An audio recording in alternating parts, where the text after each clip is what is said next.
오늘 함께 불렀던 찬양 445장 태산을 넘어 험곡에 가도, 이 찬양은 저희 할머니가 일평생 가장 즐겨 부르시던 찬양인데, 새삼스럽게 가사말들이 오늘 마음속에 다가와서 여러분들과 함께 이야기를 좀 나누면 좋겠다 생각이 되었습니다.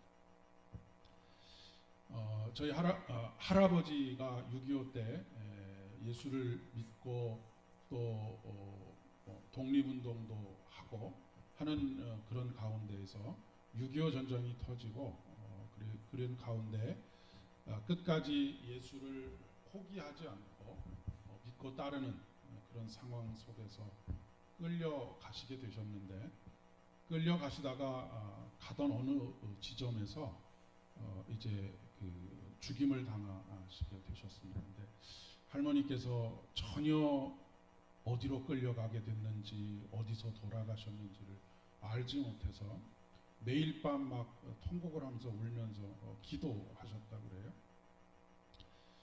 그런데 어느 정도로 그렇게 그 마음에 고통스러우셨던가를 이야기하시는데, 허벅지를 막 날마다 이렇게 쥐어뜯어가지고 피멍이 들 정도로 그런 상황이었는데, 어느 날 하나님께서 기도하는 중에 어디를 가보라고 하셔서 정신없이 이제 그곳으로 갔더니 그곳에 돌아가신 할아버지 시신이 있어서 찾아서 돌아와가지고 장례를 지냈다라고 하는 말씀을 하셨습니다. 그 말씀을 드리려고 하는 것이 아니고, 남편을 잃은 안악의 삶이라고 하는 것, 그리고 저희 아버지와 저희 아버지의 두 동생, 저희 고모 두 분이 계시는데 어떻게 살아가야 될지 얼마나 막막했겠는가라고 하는 생각을 해보게 됩니다. 그런 가운데 늘 믿음의 고백처럼 불렀던 찬양이 바로 오늘 그 태산을 넘어 험곡에 가도, 앞에 있는 것이 태산과 같이 느껴지고 앞으로 살아가야 할 일들이 그렇게 막막한 험곡과 같은 그런 그 길을 걸어가야 하는 그런 막막함 속에서도 빛 가운데로 걸어가면 주께서 항상 나를 지키시기로 약속한 말씀, 변치 않을 것이다 라고 하는 그 믿음. 그리고 2절의 가사에 보면 캄캄한 밤에 다닐지라도 주께서 나의 길 되시며 나에게 밝은 빛이 되시니 길 잃어버릴 염려 없네. 어떻게 보면 저희 할머니는 그런 상황 속에서 목숨을 걸고 필사적으로 하나님께 매달릴 수밖에 없었던 그런 믿음이 아니었을까라고 하는 생각이 들면서, 오늘 우리 목사님께서 함께 찬양하실 때 이 가사말이 다시 한번 마음속에 이렇게 마치 그때 할머니가 부르셨던 그 찬양, 그 마음 그대로 전달이 되어서 여러분들과 말씀을 함께 나누게 되었습니다. 저와 여러분이 인생을 살아가면서 크고 작은 어려움들, 때때로는 감당하기 어려운 너무나 막막한 그런 상황들 속에서 우리가 어떻게 해야 할까? 오늘 이 찬송 시인의 가사처럼 태산을 넘어 험곡에 가도 빛 가운데 걸어가면 주께서 항상 지키시기로 약속하신 말씀, 그 약속이 변치 않는다라고 하는 이 믿음을 가지고 매일매일을 살아갈 수 있었으면 참 좋겠다라고 하는 생각을 조금 가져봅니다. 오늘은 하늘에 오르시어 라고 하는 이것에 초점을 맞추고, 또 하나는 하나님 우편에 앉아 계시다라고 하는 것에 초점을 맞춰서 함께 잠깐 말씀을 나누려고 합니다. 우리가 우물 안의 개구리라고 하는 말을 여러분 들어보셨죠? 이 말은 그 중국의 그 고전이라고 할 수 있는 장자의 추수편에 나오는 내용이기도 한데요. 황하강을 아시죠? 황하강은 그 뭐랄까요, 흙탕물, 누런 흙탕물이 항상 흐르는 그런 강을 이야기합니다. 황하강의 강의 신인 하신인 하백이 물의 흐름을 따라서 처음 바다에 나오게 되었습니다. 이 황하강이 한 4,500km 정도 된다고 하니까 어마어마한 길이 아닙니까? 우리가 서울에서 부산까지가 한 430km 그 정도가 된다고 했을 때 거의 이것의 한 10배 정도 되는 그런 그 강의 길이인데요. 그 끝에서 한없이 이제 놀라서 감탄을 하게 되니까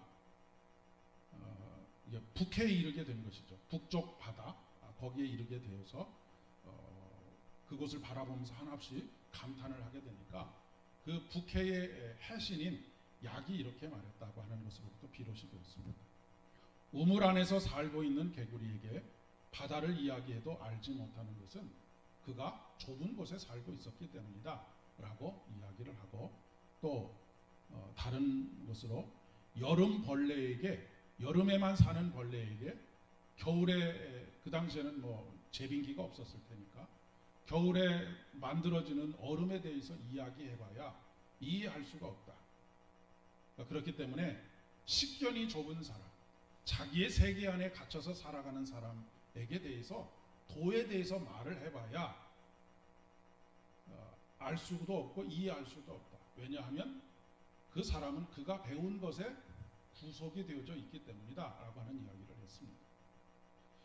재미있는 이야기가 한 가지 있는데, 여러분 하루살이 아시죠? 하루살이가 며칠 사는 줄 아십니까? 보통은 하루나 이틀 정도 산다고 합니다. 그렇게 죽는 이유는 입이, 음식을 먹을 수 있는 입이 아니래요. 그래서 영양분을 섭취할 수가 없기 때문에 하루나 이틀 만에 죽는데, 최장으로 사는 게 한 14일까지 산다고 합니다. 근데 이 하루살이가 어느 날 다른 곤충들과 이렇게 어울려서 재미있게 놀고 있었는데, 어떤 곤충이 하루살이한테 야, 오늘은 너무 늦었으니까 우리 내일 놀자, 그렇게 얘기를 했다는 거예요.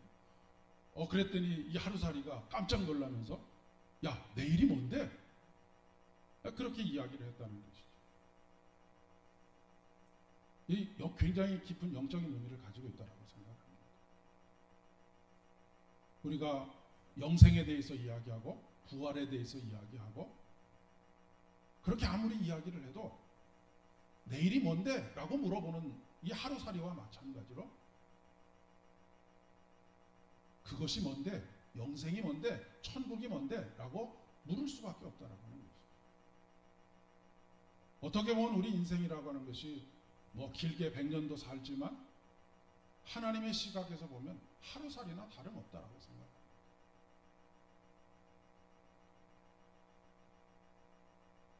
이 장자편에서 그 해신이 이렇게 이야기를 마무리를 합니다. 당신은 지금 좁은 개울에서 나와서 큰 바다를 바라보고 자신의 부족함을 깨달았기 때문에 더불어 큰 진리에 대해서 이제 말할 수 있게 되었다. 이제 말하기 시작하게 되었다라고 그렇게 이야기를 한다는 것입니다. 그러니까 우리가 세상을 바라보는 눈에 있어서 항상 가져야 할 것이 무엇이냐면 나의 부족함을 깨닫는 것입니다. 우리가 말씀을 읽어 나갈 때도 마찬가지.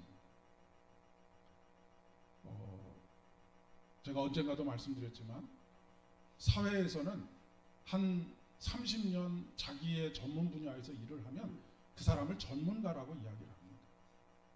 그런데 목회를 저도 거의 한 30년 했는데도 불구하고 오히려 옛날보다 더 저의 초라함을 자꾸 느끼게 됩니다. 알면 알수록 너무나 거대한 세계가 펼쳐지기 때문에, 옛날에는 단순하게 생각했던 것들이 조금 더 알고 조금 더 알아가다 보니까 이게 그동안 내가 알고 있었던 것은 아무것도 아니었구나 라고 하는 것을 깨닫게 되기 때문에 그렇습니다. 물질적인 세계에 대한 이해만 가지고 영적인 세계를 이해한다라고 하는 것은 사실 불가능한 일입니다. 얼마 전에 그 과학 잡지에 그런 글이 실렸습니다. 그들이 이러이러한 그 증명을 통해서 죽은 다음에 인간의 영혼은 없다라고 하는 그런 주장을 펼쳤습니다. 이것은 뭐 넘어서지 못할 그런 선을 넘은 것이다라고 이야기할 수가 있겠죠. 과학이라고 하는 것은 물질적인 세계에 대한 이해, 그리고 물질 세계에서만 통용되는 것이 바로 과학 아니겠습니까? 그래서 과학적으로 증명되지 않는 것을 뭐라고 하죠? 기적이라고 합니다. 기적은 과학적으로 설명되지 않는 것, 과학적으로 이해되지 않는 것을 기적이라고 하죠. 설명할 수 없기 때문에 이해가 불가능한 것입니다. 하지만 우리의 입장에서는 기적이지만 하나님의 입장에서는 기적이 아니죠. 하나님, 천지를 창조하신 하나님께 있어서 그것이 어떤 것이 기적이 되겠습니까? 우리는 보통 욥기의 주제를 고난이라고 생각하기가 쉬운데, 더 깊이 들어가 보면 욥기의 주제는 고난이 아닙니다. 욥기의 결론은 고난이 아니라 하나님의 주권에 대한 말씀을 하고 계시는 것이죠. 욥은 자신에게 직면한 고난을 이해할 수 없었습니다. 그리고 그 이해가 타당해 보이기도 했었습니다. 그는 하나님께서 자랑하실 만큼 의롭게 산 사람이고 날마다 자기를 정결하기 위해서 애썼던 사람입니다. 그런데 자기에게 이런 고난이 찾아왔을 때 그는 도저히 이해할 수 없었습니다. 그래서 끊임없이 하나님께 항의하고 따지고 눈물로 기도하고 통곡하고 했었습니다.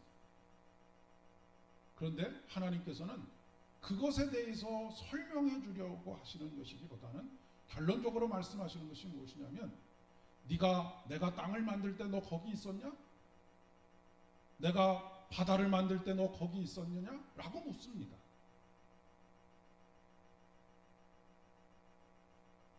욥은 하나님께서 창조하시고 섭리하시고 운행하시는 이 모든 것의 한 부분에 처해 있었던 것이고 그것만을 알고 있었던 것이죠.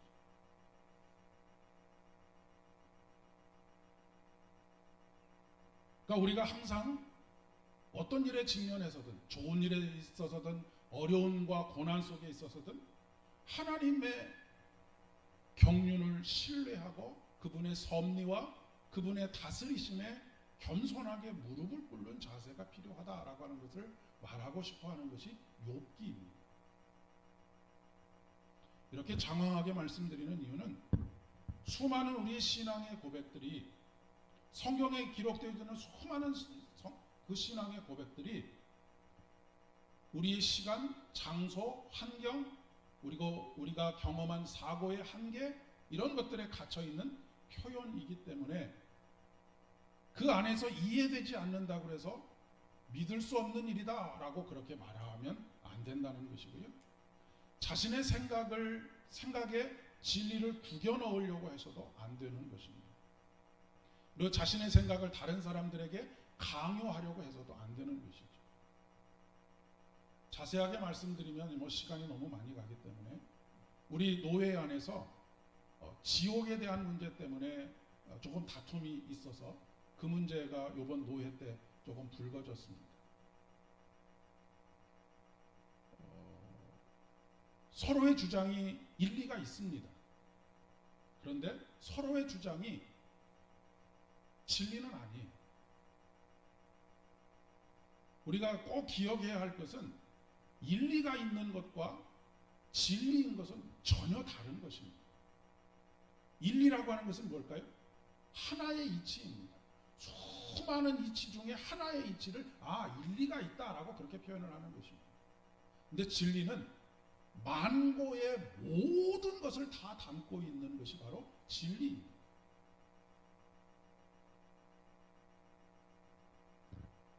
성경을 묵상하고 공부해 갈 때 가장 조금 무시무시한 사람이 뭐냐면 성경에 이렇게 기록되어져 있다라고 이야기하는 사람입니다. 제가 이렇게 말씀을 드리는 이유는 성경을 문자적으로만 이해하고 그것을 갖다 들이대면 그것이 오히려 진리에서 벗어난 말이 될 가능성이 굉장히 많기 때문에 그렇습니다. 성경이 창세기부터 요한계시록까지 그냥 역사로 따져보면 한 1400년 정도의 시간 속에서 기록된 책입니다. 그리고 1세기 말에 성경이 기록된 이후에 지금 1900년이라고 하는 시간이 흘렀습니다. 그런데 그 당시에 가지고 있었던 사람들의 세계관이나 아니면 사람에 대한 인간관이나 이런 것들을 단순히 문자적으로 가지고 와서 성경에 기록되어져 있는데 라고 말하시면 굉장히 위험할 가능성이 있다라고 하는 것입니다. 그러니까 성경에 이렇게 기록되어 있다라고 하는 것을 말하기 전에 그런 고백이 기록되어지게 된 이유와 과정이 무엇인가를 늘 우리는 공부해야 한다라는 것입니다. 그래서 지금 사도신경을 공부하는 이유가 바로 거기 있다라고 하는 것이죠. 오늘은 먼저 하늘에 오르시어입니다. 장사된 지 사흘 만에 죽은 자 가운데서 다시 살아나셨으며 하늘에 오르시어라고 우리가 고백하지 않습니까? 부활하셔서 승천하셨다라고 하는 그런 의미입니다. 여기서 우리가 다시 개념을 좀 정립하셔야 될 것이 하늘이 무엇이냐라고 하는 것입니다. 사도 바울이 가지고 있었던 하늘에 대한 이해, 천국에 대한 이해는 사도 바울이 3층 천을 경험했다라고 그렇게 고백하지 않습니까? 3층 천이라고 하는 것은 우리가 이 성층권, 대기권 안에 있는 하늘, 이것이 첫 번째 하늘입니다. 그리고 두 번째 하늘은 성층권을 벗어나서 우주를 두 번째 하늘이라고 하고요. 그리고 그 위에 천국, 하나님의 나라, 세 번째 하늘이 있다라고 그렇게 고백하는 것이죠. 이것이 사도 바울이 살았던 당시에 하늘에 대한 이해입니다. 그리고 밑으로는 땅 밑으로 지옥이 있다라고 그렇게 생각을 했습니다. 우리가 그냥 단순하게 생각하면 물리적으로 우리 머리 위에 있는 것이 하늘입니다.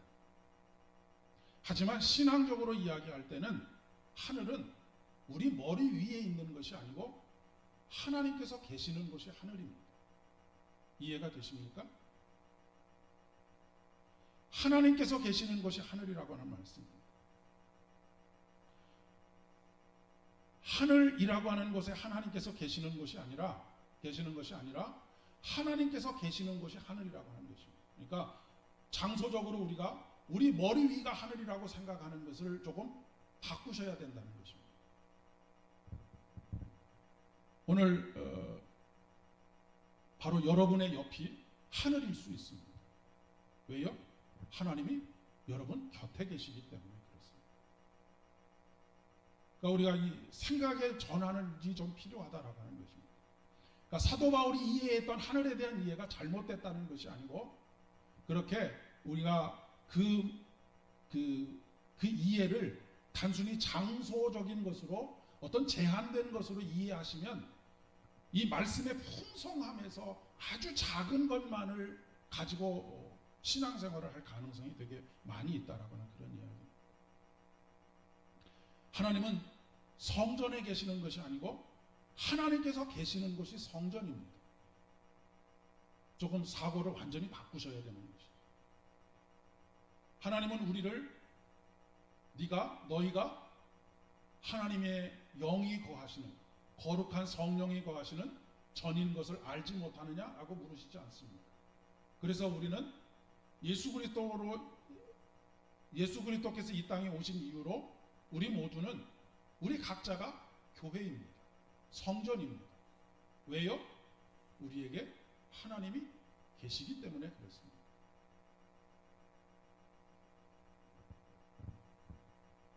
그렇기 때문에 예수님께서 부활하셔서 하늘에 올라가셨다라고 하는 것은 자꾸 장소적인 개념으로 이해하시기보다는 공간에서 공간으로 옮기셨다라고 하는 그런 이해보다는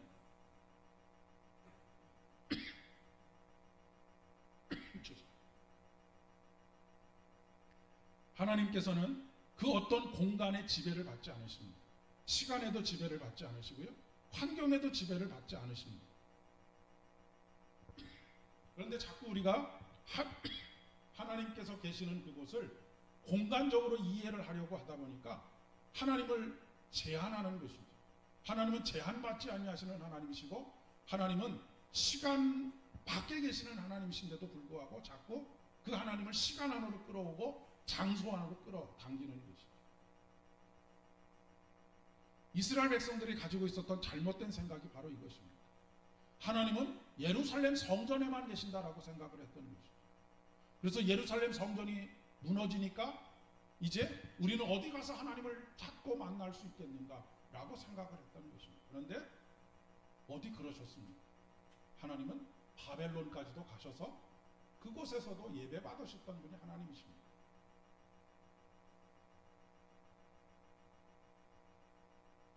우리가 육체의 부활을 경험하는 것도 마찬가지라고 이야기할 수 있습니다.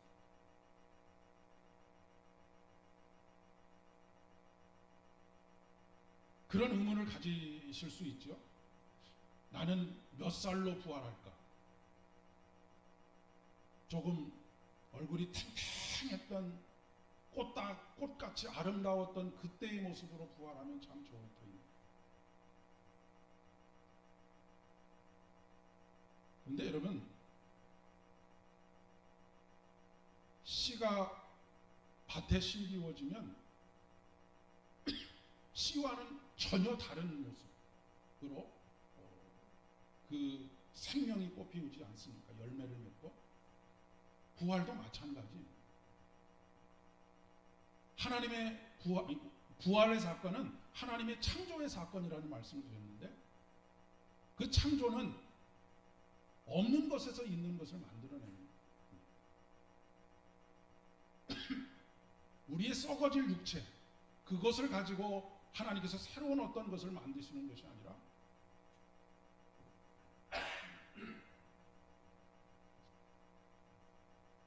물을 조금 갖다 주시겠어요?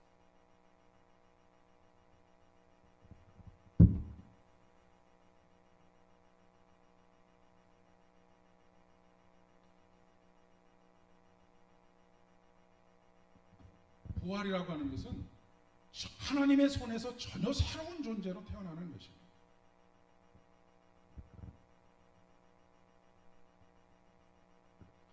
하나님께서 하늘 보좌를 버리시고 이 땅에 오셨다라고 하는 것도 마찬가지입니다. 우리 곁으로 오셨다라고 하는 그런 표현인 것이죠. 이것을 가장 극명하게 보여주는 사건이 하나 있는데, 그것이 바로 창세기 28장에 있는 야곱이 베델에서 하나님을 만나는 사건입니다. 야곱이 베델에서 하나님을 만나게 되었을 때 그의 입에서 고백하게 된 것이 뭐냐면, 여호와께서 과연 여기 계시거늘 내가 알지 못하였도다라고 하는 것입니다. 야곱의 이해는 지금 자기가 극도의 불안과 공포 속에서 있는 이 때에 하나님은 나와 함께 계시지 않는다라고 생각을 한 것이죠. 그런데 비로소 하나님을 그곳에 만나고, 하나님이 여기 계시지 않는 분이신 줄 알았는데 여기 계시는구나 라고 하는 것을 깨닫게 되었다라고 하는 것입니다. 그래서 그곳 이름을 뭐라고 했다고요? 베델이라고 했는데, 베델은 무슨 뜻입니까? 하나님의 전, 하늘의 문이라고 하는 뜻을 가지고 있습니다.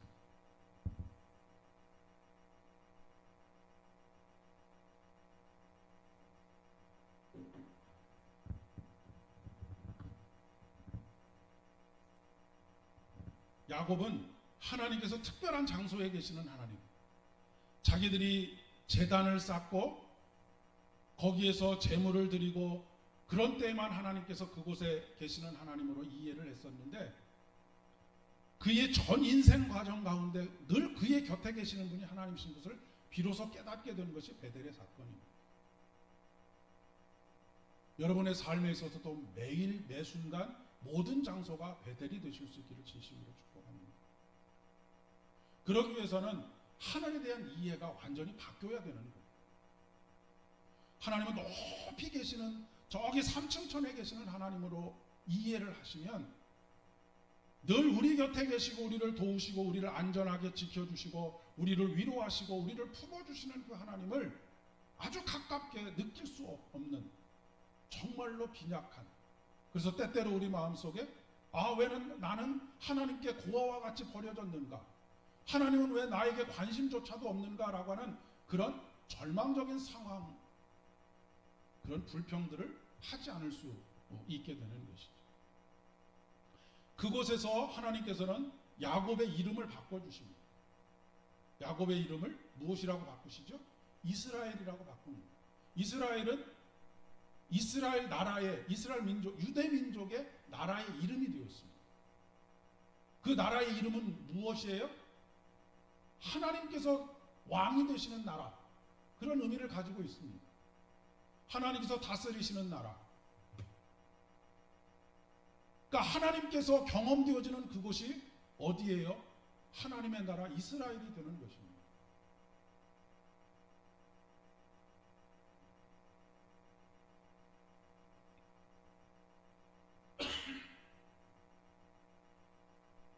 그래서 이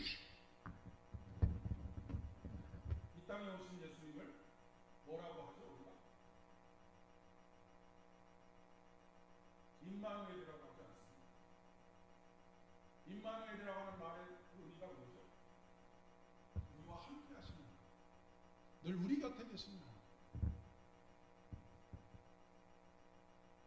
그러니까 오늘 하늘에 오르셨다라고 하는 이 표현을 다시 우리가 생각을 조금 바꾸어서 여러분의 옆이 하늘, 그리고 또한 내가 사랑하는 교우들, 가족들, 하나님이 계시는 그곳, 그러니 하나님이 나를 사랑하신 것처럼 나도 이웃을 사랑하는 것이 마땅한 것이죠. 왜요? 상대방 안에 하나님께서 계시기 때문에 그렇습니다.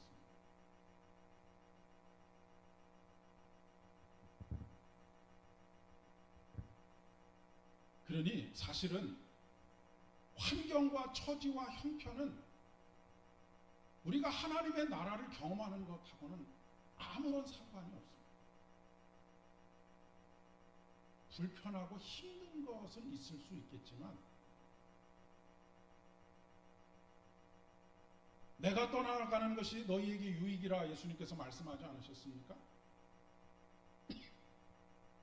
내가 떠나가는 것이 너희에게 유익이라 라고 말씀하시는 것은 그동안 예수님께서 공간의 제약과 시간의 제약 속에서 이스라엘 민족들을 만나오셨지만 떠나간다라고 하는 것은 이제 너희하고 분리되어서 더 이상 만날 수 없다라고 하는 뜻이 아니라 우리 곁에 성령을 통하여서 임재하신다라고 하는 그런 표현이라고 하는 것이죠. 여러분, 반대로 지옥은 어디입니까? 하나님께서 계시지 않는 곳이 지옥입니다. 우리는 지옥 하면 자꾸 불구덩이를 생각하기 쉬운데 지옥의 핵심은 그것이 아니라고 하는 것이죠. 여러분, 다니엘의 이야기를 아시죠? 다니엘이 7배나 뜨겁게 달궈진 풀무불 속으로 던져집니다. 근데 다니엘은 거기서 죽지 않지요.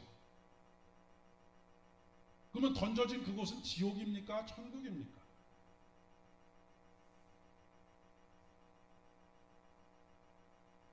다니엘은 거기서 누구를 만났죠? 주의 사자를 만났습니다. 주의 사자가 다니엘을 보호하고 계셨던 거예요. 그러니까 우리의 환경이 천국과 지옥을 가르는 것이 아니라고 하는 것입니다. 세상적인 시각에서는, 물질적인 시각에서는 그렇게 가를 수 있을지 몰라도 신앙적인 면에 있어서는 그렇게 이야기할 수 없다는 거죠. 세상적으로 지옥과 같은 상황 속에서도 다니엘을, 그 불구덩이 속에서 다니엘을 감싸시고 보호하셨던 하나님께서 우리 한 사람 한 사람을 보호해주고 계시기 때문에 그렇습니다.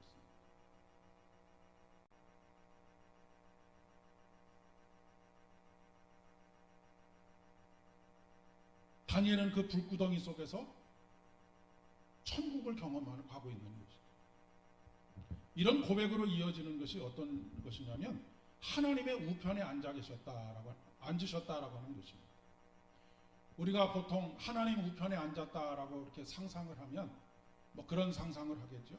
높은 용상에 의자가 3개 있는데 가운데 성부 하나님께서 앉으시고 오른쪽에 성자 예수님께서 앉으시고 왼쪽에 성령 하나님께서 앉으시는 그런 그림을 상상해 볼 수 있을 것 같습니다. 며칠 전에 그 슈룹이라고 하는 그 저기를 보니까 왕이 가운데 앉고 오른쪽에 대비가 앉고 왼쪽에 중전이 앉아 있더라고요. 뭐 이런 것을 우리는 상상하기 쉽습니다. 근데 하나님 우편에 앉아 계신다라고 하는 이 고백이 가지고 있는 의미는 무엇이냐면 다스리신다라고 하는 의미를 가지고 있습니다. 여러분, 왕이 용상에 왜 앉습니까? 그 용상에서 뭘 하죠?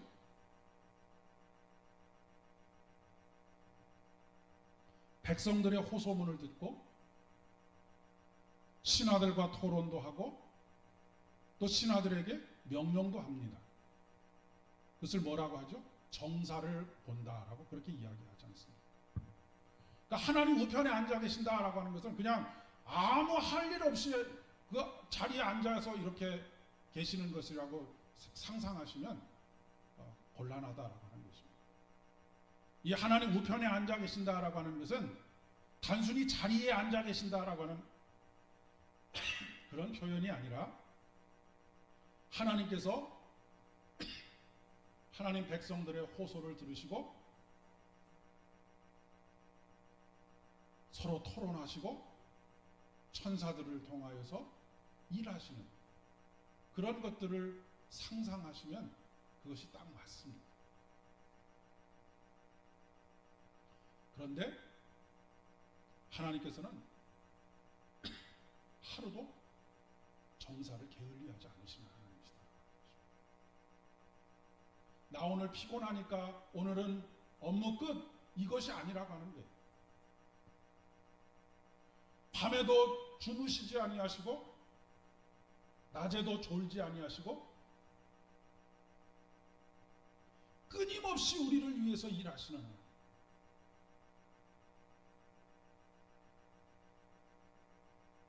그 하나님이 우리 하나님이다라고.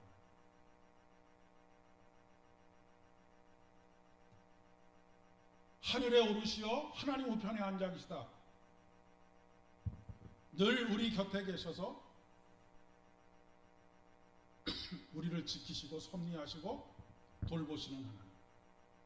우리를 위해서 우리의 간구를 들으시고 우리의 고통과 호소를 들으시고 그것을 해결할 명령들을 하시는 하나님. 이 하나님에 대한 고백이 바로 하늘에 오르시어 하나님 우편에 앉아 계시다라고 하는 이 고백의 의미라고 하는 그런 이야기.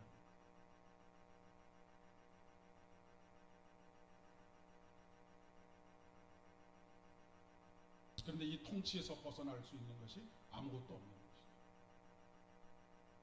하나님께서 다스리시는 세상은 공법이 물같이 정의가 하수같이 흐르는 것입니다. 그런데 우리가 우리 삶의 현장을 하나님의 공의가 공법이 물같이 정의가 하수같이 흐르지 않는데도 가만히 놔두는 것은 뭘 하는 것일까요? 하나님의 통치를 인정하지 않는 것입니다.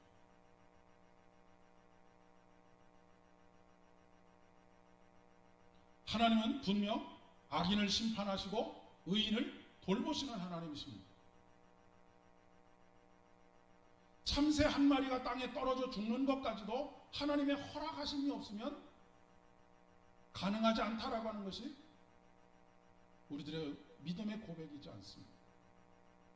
하나님은 우리를 고아와 같이 내버려 두지 않으십니다.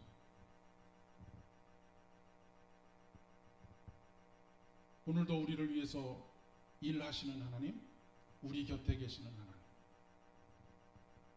하나님은 이 땅에서 멀리 저 삼층천 하늘로 떠나가셔서 그곳에서 폼 잡고 애매하고 앉아 계시는 하나님이 아니시고 단 한 번 십자가에 달려 돌아가시는 희생과 헌신으로 우리를 위하시는 것이 아니라 처음부터 끝까지 모든 순간 우리를 위해서 희생하시고 헌신하시고 사랑을 쏟아 부으시는 그런 하나님이시다라고 합니다. 이 하나님이 내 앞에 계시고 내 뒤에 계시고 내 옆에 계신다라고 한다면 우리가 무엇을 두려워하겠습니까? 무엇을 인해서 좌절하고 절망하겠느냐라고 하는 것입니다. 저와 여러분의 매일매일의 삶 속에서 이 베델에서 만난 하나님을 만나실 수 있기를 바라고, 그래, 하나님은 교회에서 가야만 만나는 하나님인 줄 알았는데 나의 가장 가까운 옆에 계시는 분이 하나님이시구나 라고 하는 것을 탄복하게 되는 그런 복된 믿음의 여정 되실 수 있기를 진심으로 축복합니다. 기도하겠습니다. 하나님 참 감사합니다. 오늘도 은혜를 베푸시고 깨닫게 하시고, 하나님은 멀리 계시는 하나님이 아니시고 우리가 불러야만 오시는 하나님이 아니시라 늘 우리 곁에 계셔서 우리를 돌보시고 우리를 지키시고 우리를 살게 하시는 하나님이신 것을 깨닫게 하여 주시니 진심으로 감사를 드립니다. 그러니 세상을 두려워하지 않게 하여 주시고 그 어떤 고난과 역경 속에서도 오직 섭리하시고 일하시는 하나님을 신뢰하며 뚜벅뚜벅 우리의 믿음의 길을 걸어갈 수 있도록 은총을 더하여 주시옵소서. 예수님의 이름으로 기도드립니다. 이제는